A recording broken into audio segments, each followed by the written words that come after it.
Monsieur Gauthier Bouchet, qui représente le parti du Front National. C'est bien ça. Bonjour à toutes et à tous. Et merci tout d'abord à la Fédération française du bâtiment de la Loire-Atlantique d'organiser ce débat dans les 10 circonscriptions, ce qui nous permet de débattre des grands enjeux transversaux du bâtiment. Pour ma part, je m'appelle Gauthier Bouchet, j'ai 29 ans.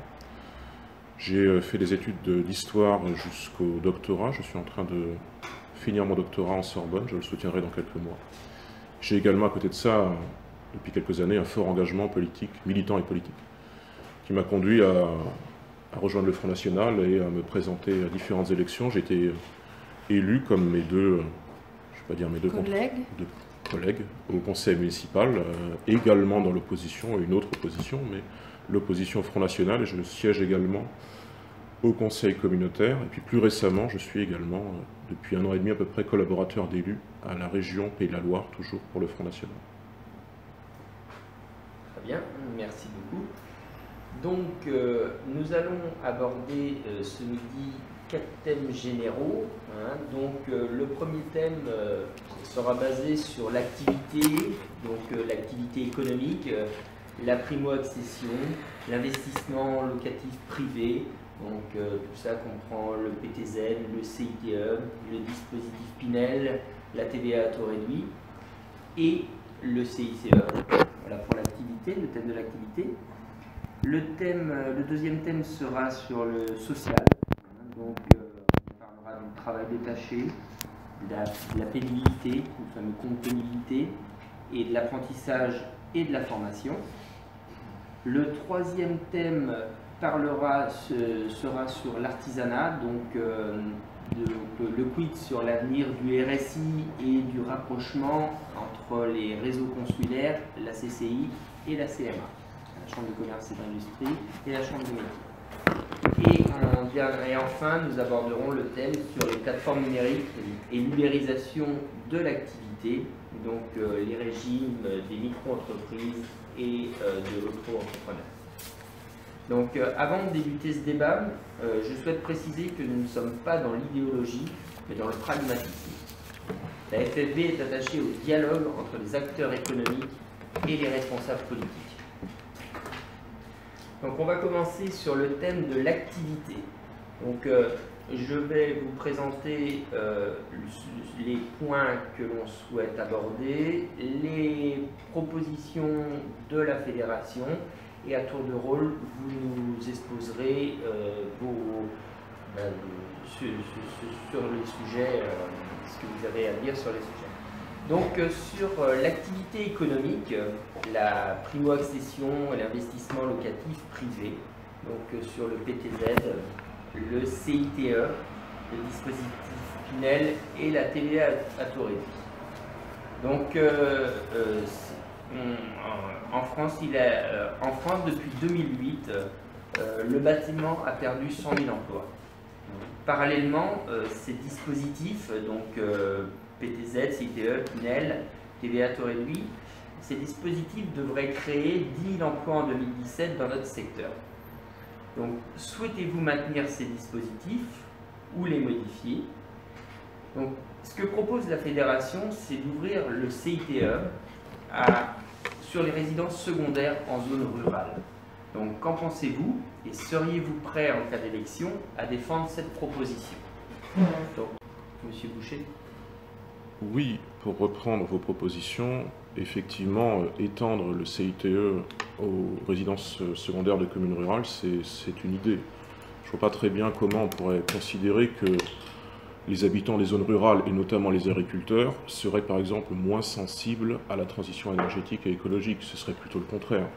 Par nature, de par leur métier, de par leur rapport notamment à l'environnement et à l'écologie en général, ils y seront plus sensibles. Ils seront donc plus prompts, je pense, si nous leur proposons si l'État leur propose ce mécanisme, et ils seront plus prompts à en être les acteurs volontaires. Je ne crois pas trop à cette écologie actuelle qui est, semble-t-il, proposée par le gouvernement Macron-Philippe et qui est de toute manière plus ou moins la continuité de ce qui se faisait sous Hollande, qui est finalement une écologie qui s'intéresse aux espaces urbains et a fortiori aux espaces métropolitains. Moi je mène un combat assez personnel et parfois assez solitaire contre une trop grande métropolisation de nos territoires, je ne vois pas très bien comment on peut faire de l'écologie uniquement pour ces territoires. Concernant le dispositif Pinel, puisque vous l'évoquiez, au Front National, on est plutôt pour un maintien, c'est plutôt un dispositif assez positif, maintien mais rationalisation du dispositif. Parce que le coût et l'efficacité réelle de ce dispositif sur la relance de la Constitution et l'émergence d'un parc accessible aux classes moyennes, et notamment aux classes moyennes inférieures, ce coût est encore cette réalité est encore assez relative. Il y a eu une demi-douzaine, je ne sais pas, même si ce n'est pas une dizaine de dispositifs de ce type depuis les années 80, depuis le dispositif Manury de, je crois, 1985. Ils ont tous été plus ou moins mitigés dans leur réalisation.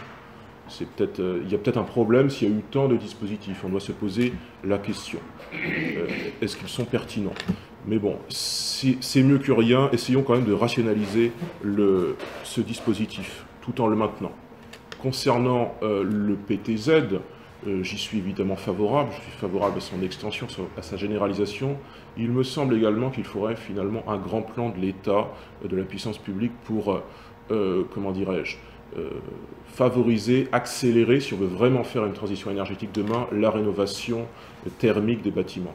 Faire un grand plan de l'État avec, par exemple, une Banque de France qui prêterait de nouveau à taux zéro, ce qui n'est manifestement pas le cas à l'heure actuelle, qui permettrait aux ménages, notamment les ménages les plus modestes, qui sont souvent les ménages les plus énergivores et qui ne sont pas moins sensibles à la protection de l'environnement, parce que la sensibilité à cette question, elle est dans toutes les couches de la population finalement, ça leur permettrait de rénover leur habitation, de vivre mieux, de moins consommer d'énergie et de participer eux-mêmes, d'être acteurs de cette grande transition énergétique que nous souhaitons tous ici, je pense. Oui, et oui, donc la TVA à taux réduit, donc qu'est-ce que vous en avez parlé, est-ce que vous, M. Boucher, qu'est-ce que vous en pensez? Continuer cette TVA à taux réduit, de la maintenir, Oui, je pense qu'il faut la maintenir. Personnellement, je ne suis pas du tout pour une extension de la TVA, quel que soit le secteur. Je crois que la position du Front National est relativement connue sur ce sujet, puisque la TVA, c'est quand même l'impôt le plus injuste. Enfin, c'est le moins socialement juste, on peut dire. Donc, je suis pour une pérennisation de ces taux réduits, effectivement, à l'avenir. Très bien. Donc, toujours sur l'activité, on va parler du CICE, donc le crédit d'impôt pour la compétitivité et l'emploi. Donc, les études montrent que sans le CICE, un tiers des entreprises du bâtiment auraient disparu. Donc la position de la fédération, c'est que ce dispositif ne peut permettre de relancer véritablement l'emploi que s'il est axé sur les secteurs de main-d'œuvre comme le bâtiment.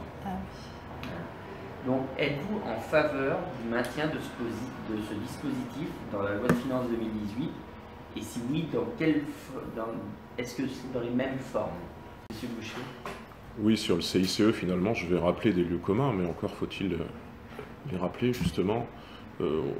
J'ai un regard assez réticent, voire assez négatif sur le CICE, pas simplement le CICE dans le bâtiment. Je n'ai pas l'impression, il y a bien sûr eu des abus, mais ce n'est pas le secteur du bâtiment qui, je pense, a bénéficié des largesses du CICE. Moi, j'ai plutôt l'impression que c'est la grande distribution, notamment. Mais effectivement, il y a des problèmes avec le CICE, qui se vante comme un promoteur de la compétitivité économique et de l'emploi. Mais la compétitivité et l'emploi pour qui? Monsieur Bazin a effectivement rappelé que c'était surtout pour les grands groupes, pas tellement pour les TPE, PME. Et c'est tout à fait vrai. Il aurait fallu soit finalement un autre CICE plus homogène dans les destinataires finalement, s'adressant aux grands groupes et aux indépendants, soit transformer le CICE. Et nous, on propose plutôt de transformer le CICE en un allègement de charges et une fusion de tous les mécanismes d'allègement de charges. Effectivement, il y a beaucoup trop de charges pour entreprendre aujourd'hui en France. On décourage finalement les entrepreneurs d'entreprendre et on nous dit après qu'il faut être compétitif vis-à-vis d'économies qui elles-mêmes sont beaucoup plus qui peuvent être à la fois libérales et protectionnistes, comme l'est l'économie américaine. Eux, ils n'ont aucun problème pour être pragmatiques dans la manière dont ils poussent les entrepreneurs à entreprendre sans les contraindre par des charges, sans les contraindre par de la bureaucratie. Donc réformons, transformons le CICE. Voilà. Et il y a quand même des anecdotes qui me fâchent, moi, vis-à-vis du CICE. Quand je vois que monsieur... Je quitte d'ailleurs le terrain du bâtiment pour parler du CICE en général. Quand je vois que monsieur Gattaz, président du MEDEF, a été bénéficiaire via son groupe radial assez largement du CICE, quand je vois que certaines boîtes, certaines grosses boîtes, encore une fois dans la grande distribution, l'ont été également, je me pose des questions. Et puis, à l'autre bout du spectre politique, finalement, enfin du spectre, M. Gattaz n'est pas un homme politique, mais à l'autre bout du spectre, je vois aussi, quand je lis ce récent numéro de Fakir de fin 2016, avec un gros dossier sur le CICE, quand je vois les critiques légitimes de M. Ruffin, je me pose aussi des questions. Si M. Ruffin critique légitimement le CICE, pourquoi vote-t-il ensuite M. Macron qui, je ne pense pas sincèrement, va rénover le CICE? Ce sera toujours la primeur aux grands groupes, la primeur pas aux indépendants ni aux petits. C'est vrai que les entreprises souffrent des charges, mais ont aussi beaucoup de contraintes sociales. C'est ça qui font énormément souffrir les entreprises. Hein. Et on a, pour faire un lien avec le sujet précédent, donc sans le CICE, les entreprises du bâtiment souffriraient encore plus. Hein. Donc elles souffrent avec le surcroît de charges, le surcroît de contraintes sociales. Et aussi de concurrence déloyale hein, et au non-respect de la législation relative au travail détaché. On va passer sur le deuxième thème, sur le thème social. Hein. Donc on va d'abord parler du travail détaché. C'est quand même quelque chose d'important pour nous. Hein. Donc des mesures essentielles ont été prises pour lutter contre le fléau du dumping social et du travail illégal, concernant par exemple l'implication des maîtres d'ouvrage ou la généralisation de la carte d'identification professionnelle du BTP. Cependant, il reste encore à renforcer les contrôles, notamment le soir et les week-ends, et impliquer le public des particuliers, y compris des syndics de copropriété, et rendre possible le contrôle des chantiers.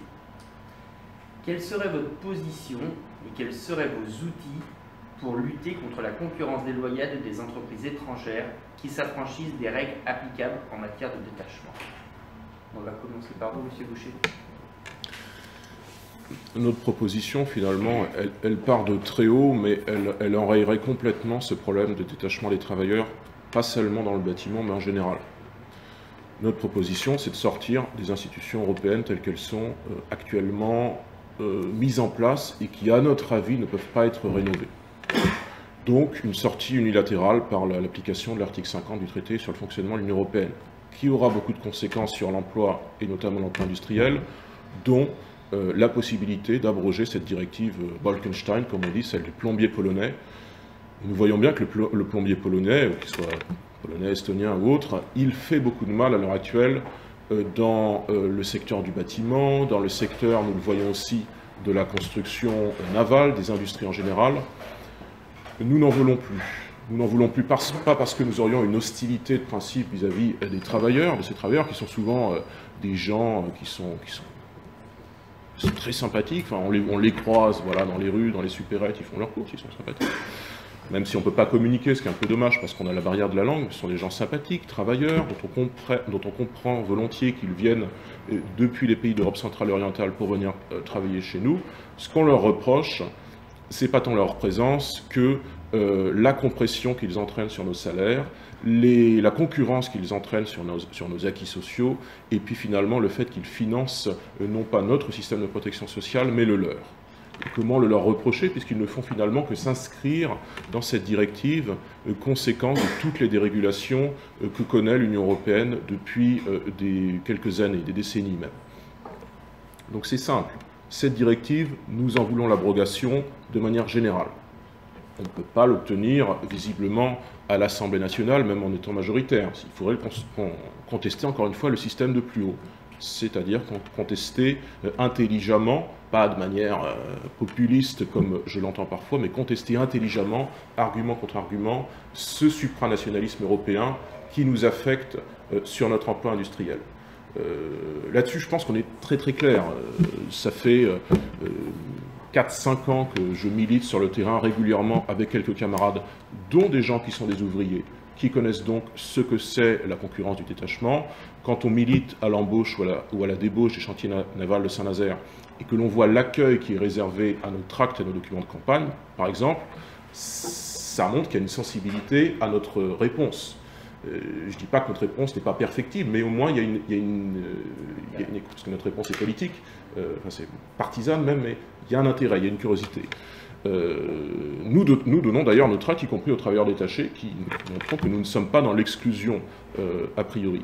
Mais, je veux dire, si notre militantisme aux portes des chantiers navals sur le thème du détachement des travailleurs suscite tant de curiosité, jusqu'au fait, par exemple, de susciter des reportages du Monde, comme il y a pu y avoir il y a un an ou deux, c'est peut-être que nous sommes dans le vrai, que nous sommes plus ou moins les seuls à en parler, parce que les communistes, par exemple, en parlent, mais ils ne contestent pas le système. Ils prétendent qu'on peut avoir un plan B pour l'Europe, que cette Europe est réformable.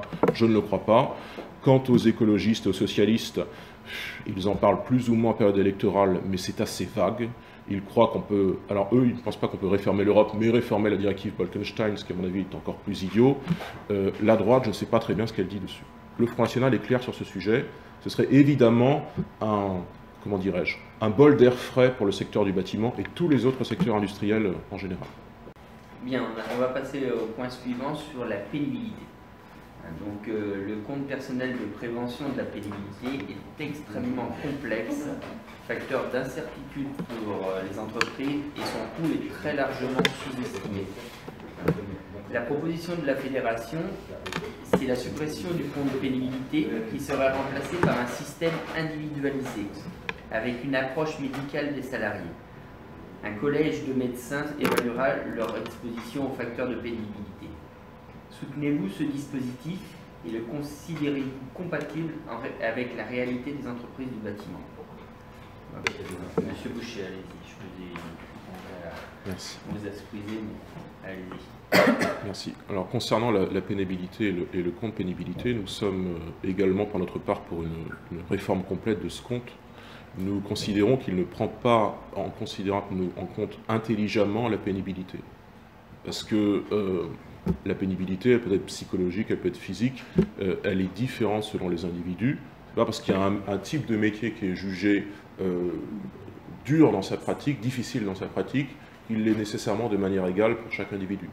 Donc, essayons de revenir à une approche individuelle de la pénibilité, encore une fois dans un nouveau dispositif, puisque le dispositif actuel est inapplicable pour les plus petits, il est inapplicable pour les TPE, pour les PMI, pour les PME, pardon, pour les TPI, il est difficilement applicable en tout cas. Il faut donc un nouveau dispositif qui repose sur une évaluation individuelle, personnelle, personnalisée, qui se fasse dans le cas d'une médecine du travail qui soit une médecine du travail avec des moyens et du personnel.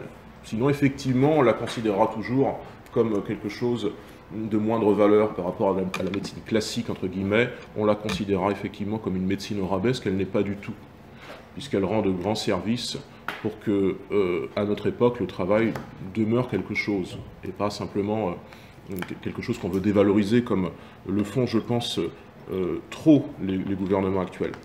C'est pas parce que M. Macron parle du travail, parle constamment de croissance, de compétitivité, qu'il ne nuit pas par ses politiques à la dignité au travail et à l'identité même du travail. Moi, je pense qu'il amoindrit plutôt le travail.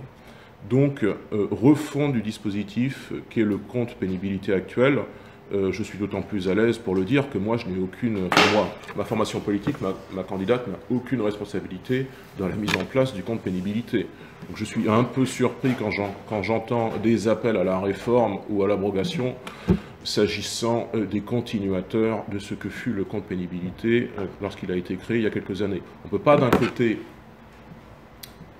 être les inspirateurs, les théoriciens du compte pénibilité ou d'autres choses et appeler à sa réforme à minima. C'est totalement hypocrite, ça ressemble assez finalement à ce qu'est le compte pénibilité, c'est-à-dire une mauvaise prise en compte du réel. Et puis, pour le Front National, la pénibilité constatée sera également compensée par une majoration des années de retraite. On arrivera à un système qui, je pense, sera plus intelligent et s'adressera plus aux personnes, et non pas à un espèce de machin qui serait la pénibilité vu comme un tout, sans distinction des parcours individuels, des situations psychologiques, des états de fatigue physique. Voilà. Il faut... Là, pour le coup, autant je suis assez centraliste, je dirais, là autant je suis pour du cousu humain, vraiment une approche personne par personne. On est assez d'accord. Donc on va parler maintenant de l'apprentissage. Donc ça c'est quelque chose qui est important pour nous en chef d'entreprise. Donc les entreprises du bâtiment accueillent chaque année près de 60 000 jeunes en contrat d'apprentissage. Les deux sites de BTP CFA de Loire-Atlantique, de Saint-Herblain et de Saint-Brévin comptent 1330 inscrits pour la rentrée 2016 contre 3500 en 2009. L'apprentissage est inscrit dans les gènes des entreprises du bâtiment, et ce, même si sa mise en place n'est pas toujours aisée. La durée du travail des apprentis mineurs est limitée à 8 heures par jour et 35 heures par semaine. La FFB propose que les apprentis mineurs puissent effectuer des heures supplémentaires dans les mêmes conditions que les salariés de l'entreprise, ainsi faciliter l'organisation des chantiers et l'intégration des jeunes au sein des équipes de professionnels. Seriez-vous en faveur d'un alignement de la durée du travail d'un apprenti mineur sur celle de son maître d'apprentissage? Cette question-là. Oui, pareil, je ne pense pas nécessairement qu'il faille aligner le temps de travail des apprentis sur celui de leur maître. Voilà, ça doit être quelque chose qui doit être graduel. Maintenant, il faut évidemment valoriser l'apprentissage qui n'est pas une filière de garage, qui ne doit pas être perçu négativement. Il faut aussi sans doute également l'autoriser plus tôt, l'autoriser à partir de 14 ans.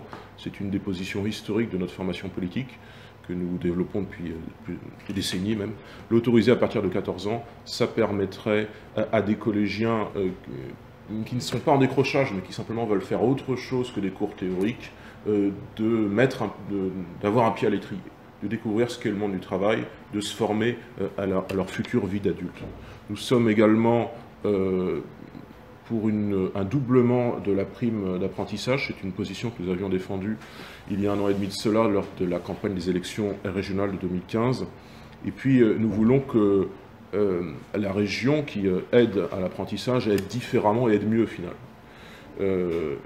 Et nous ne sommes pas forcément pour... nous voulons que l'apprentissage apprenne. Nous ne voulons pas un apprentissage maternant par lequel, par exemple, les apprentis couvreurs sont incités à ne pas monter sur les toits. C'est un petit peu contradictoire. C'est un exemple qui peut faire rire, on peut se dire que c'est une anecdote, mais ça révèle quelque chose de très profond sur un certain, je ne sais pas comment le qualifier, paternalisme ou maternalisme qui entoure le monde de l'apprentissage. Il faut que l'apprentissage apprenne, ça passe aussi par un recentrage sur ses missions essentielles. Lorsque je constate, par exemple, au Conseil régional des Pays de la Loire, qu'une majorité d'élus votent pour des subventions au CFA qui comprennent, par exemple, des programmes d'éducation affective et sexuelle pour les apprentis, bien sûr, il faut que les apprentis pour qu'ils deviennent pleinement adultes, aient cette éducation-là. Est-ce que c'est au CFA de la dispenser? J'en suis pas certain. Ce n'est pas ses missions premières. Et donc, nous, élus Front National, nous votons contre ces délibérations, par exemple. Non pas, encore une fois, que nous soyons pour refuser aux apprentis cette éducation, mais est-ce que c'est sincèrement la mission du CFA? Je n'en suis pas certain. Donc voilà, autoriser à partir de 14 ans l'apprentissage, augmenter la prime d'apprentissage, nous avions proposé son doublement au niveau régional en 2015, développer également massivement l'alternance, contrat d'apprentissage, contrat de professionnalisation. C'est quelques-unes de nos mesures pour que l'apprentissage redevienne vraiment ce qu'il devrait être. C'est-à-dire pas simplement une filière qui, quand on en parle, suscite des silences gênés. Voilà. c'est pas parce qu'on fait de l'apprentissage qu'on est nul, bien au contraire. Il me semble qu'on a cette intelligence manuelle qui fait partie de tout le panel des différentes intelligences, cette capacité prospective qui permet de construire des objets, de modéliser des objets en 3 dimensions, c'est pas du tout quelque chose de dégradant, bien au contraire. Les apprentis devraient être beaucoup mieux considérés. Ça peut passer par le fait de les autoriser plus tôt à commencer leur apprentissage. Donc, on va passer sur le thème de l'artisanat et un thème qui nous tient à cœur, c'est le RSI, le régime social des indépendants. Donc, la position de la fédération, c'est qu'elle n'est pas en faveur d'une disparition totale du RSI, mais souhaite une véritable restauration de la relation client, aujourd'hui totalement disparue. Donc, dans son programme électoral, notre nouveau président de la République, Emmanuel Macron, disait vouloir faire disparaître le RSI. En cas d'élection, soutiendrez-vous cette mesure et pourquoi ? Pour ma part, je suis assez sceptique sur la volonté réelle du président de la République de supprimer le RSI pour les intégrer au régime général. J'ai plutôt l'impression que c'est une promesse de campagne électorale, et d'ailleurs une promesse tardive de campagne, qui est destinée à séduire finalement ces indépendants qui n'ont plus rien d'indépendant, puisque le RSI les place sous une nouvelle dépendance bureaucratique. Nous sommes au Front National pour une fin du RSI et pour un moratoire surtout sur les arriérés du RSI. On a trop fait souffrir les Françaises et les Français ces dernières années avec le RSI. Il est temps que ce système s'arrête et qu'on laisse encore une fois les entrepreneurs entreprendre, qu'on ne les cadenasse pas systématiquement dans leur volonté de rendre leur pays plus fort en entreprenant. Le problème du RSI, lorsqu'on parle à des petits entrepreneurs qui votent Front, c'est le problème numéro 1 qui arrive, ex aequo avec le détachement des travailleurs, et puis il y a aussi la question de l'augmentation régulière de la cotisation foncière des entreprises, de la CFE. C'est vraiment les problèmes qui nous remontent du terrain. Si ça nous remonte du terrain, c'est donc pas que c'est des lubies de gens qui seraient simplement mécontents par populisme. Si ça nous remonte du terrain, c'est que c'est du réel. C'est que c'est de la souffrance parce que le RSI, encore une fois, empêche d'entreprendre, qu'il contraint financièrement, qu'il dévalorise le travail. Parce que pourquoi travailler si on se fait emmerder par le RSI? Pourquoi nous appeler indépendants si on est encore une fois sous une nouvelle dépendance? Alors ce RSI, nous n'en voulons pas, nous n'en voulons plus exactement. Faisons autre chose et encore une fois, faisons ce grand moratoire sur les arriérés qu'on n'en entend plus parler. On va juste passer toujours sur l'artisanat, la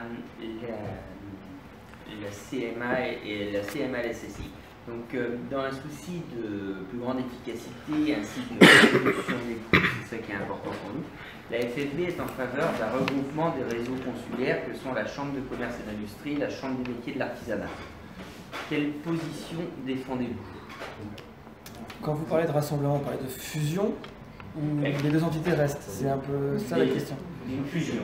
Donc une disparition en fait. Les chambres consulaires, la chambre de métiers de l'artisanat et c'est ça. D'accord. Moi je suis pour le travail en commun. Donc c'est sûr, ils le font déjà de toute façon, la CCI et la chambre de métiers travaillent, je pense notamment à la Triag, où là-dessus ils travaillent en commun et dans le SAD ils travaillent. Je vois que les deux ont des commissions ou des services identiques. Les régies, il y a des doublons dans tous les sens, et une fois de plus, d'écoute, c'est des strates qui coûtent. Voilà. Moi, je suis plutôt pour cette synergie. Alors, on verra la forme qu'elle prend ensuite. Est-ce que c'est un meilleur travail en commun ou voire une fusion? Plutôt pour une synergie des réseaux consulaires, les CMA, les CCI, peut-être aussi les chambres d'agriculture, pour qu'il y ait une meilleure mutualisation, pour qu'il y ait une réduction des coûts, un travail avec un peu plus d'intelligence collective et pas simplement travailler les uns à côté des autres. Après, j'ai quelques... pas des réticences, mais des interrogations. Est-ce que si cette association, cette fusion se fait, ça ne va pas défavoriser les villes moyennes, par exemple? Est-ce que la CCI de Nantes-Saint-Nazaire restera toujours à Saint-Nazaire? Je vois qu'il y a quand même certains contre-exemples à l'heure actuelle. quand je vois par exemple que la direction de l'information du logement, alors que c'est une direction départementale, est à Nantes au prétexte qu'il y a l'influence de Métropole sur de Nantes Métropole sur l'aménagement territorial, alors que c'est à l'échelle départementale, je me pose des questions. Il y a quand même une tendance à la décentralisation qui fait quand même d'une certaine manière de la recentralisation vers les métropoles. C'est un petit peu contradictoire. Pourquoi pas cette fusion, pourquoi pas cette association, voire cette fusion, que ça ne pénalise pas toutefois les villes moyennes qui pourraient accueillir, à la faveur d'une décentralisation pour le coup intelligente, de telles infrastructures. Bah, typiquement, je ne veux pas que la CCI de Nantes-Saint-Nazaire parte de Saint-Nazaire un jour, je ne veux pas la prendre au prétexte d'une prétendue rationalisation. Voilà, alors moi, après c'est une position personnelle, hein, c'est pas la position du Front National, je ne crois pas que ma formation politique à ce jour ait réfléchi sur cette question, qui est quand même une question assez récente, qui je crois émerge dans le débat public, enfin dans le débat public c'est un peu présomptueux, mais dont on parle depuis un an et demi. Je ne crois pas que mon mouvement ait réfléchi à cette question. Donc c'est une position personnelle, même si ça se ferait dans les nouvelles régions, que là pour le coup je conteste, mais bien difficile de revenir à l'ancienne organisation territoriale, donc faute de mieux, restons-en aux nouvelles régions. Et même si, par principe, je suis plutôt réticent au transfert de compétences et aux mutualisations. Mais il y a des bonnes mutualisations, et ce type de mutualisation, je le crois, pour des questions de coût et pour perfectionner le travail en commun, c'est positif. Très bien. Donc, on va passer sur un dernier petit thème, là, qui est important pour nous, c'est le régime de la micro-entreprise, de l'auto-entrepreneur. Donc, les propositions de la fédération, c'est de limiter à 2 ans le bénéfice de la franchise de la TVA pour les micro-entrepreneurs, afin de renforcer la logique de pied à l'étrier au moment de la création, de rééquilibrer les situations concurrentielles et de garantir les ressources de TVA à l'État. Supprimer la possibilité dans le bâtiment d'exercer une activité secondaire de micro-entrepreneur dans le même secteur. Quelle vision avez-vous sur ce statut de micro-entreprise? Et êtes-vous favorable à un élargissement de son champ d'application? On va commencer par vous, M. Boucher. Écoutez, sur la micro-entreprise, un peu comme sur l'auto-entreprise, le fait d'être auto-entrepreneur, j'ai l'impression qu'on est resté un petit peu au milieu du gué. Qu'on a annoncé des dispositifs vis-à-vis desquels on n'a pas ensuite mis les moyens et qui sont difficilement applicables en l'état. Donc pourquoi pas cette réforme? Quant à finalement, c'est la question de l'ubérisation qui, je crois, est tout à fait. Si vous voulez parler de l'ubérisation, vous pouvez, mais... juste rapidement, il n'y a aucun problème. Politiquement, philosophiquement, cette ubérisation m'inquiète, y compris dans le secteur du bâtiment, même si c'est Uber qui la symbolise. J'ai l'impression que ça va concerner de plus en plus massivement le travail en général. Que le travail va encore une fois être dévalorisé, déconsidéré dans son identité. Cette attention des pouvoirs publics au numérique, attention légitime, mais là qui pour le coup me semble excessive, parce que Macron l'apporterait, parce qu'il serait le candidat des start-up, etc., elle me semble... je n'ai pas l'impression que ça rende service au travail. J'ai l'impression qu'on déconsidère le travail, qu'on déconsidère ce qui fait vraiment notre système productif, la création de richesses réelles, les industries réelles. Maintenant, on nous dit que c'est la marche du monde parce que c'est la mondialisation. C'est une certaine forme de mondialisation. La mondialisation n'est pas obligée de passer par l'ubérisation des temps de travail, des pratiques du travail. Je ne le crois pas du tout. Qualification. Oui, également. Je n'ai pas le sentiment que ce soit forcément une marche du monde et de l'histoire. Il serait nécessaire que la puissance publique remette un peu d'ordre là-dedans, qu'il y ait un peu plus d'État et un peu moins de marché, parce que je n'ai pas l'impression qu'on va vers davantage de régulation en favorisant ce système Uber, que ce soit dans le bâtiment ou les autres secteurs. Je vous remercie beaucoup déjà pour vos réponses. Donc il va y avoir un rapport qui va être fait et envoyé à chacun des adhérents de la fédération. Une synthèse, voilà, sous forme de tableau avec vos réponses synthétiques à chacun. D'accord. Voilà. Un petit mot chacun pour, avant de partir, avant d'aller prendre un petit hôtel, puis M. Boucher, un petit mot pour conclure. Mais écoutez, j'espère que ce débat vous a semblé constructif. Moi, je regrette un petit peu que alors ça aurait été difficile de faire venir les 16 candidats, mais que toutes les sensibilités n'aient pas été représentées, me semble-t-il, parce qu'elles n'ont pas pu ou pas voulu, peut-être, participer à ce débat, considérant peut-être que le bâtiment n'était pas un sujet central d'une campagne électorale. Alors que quand même, le bâtiment, c'est se loger au final.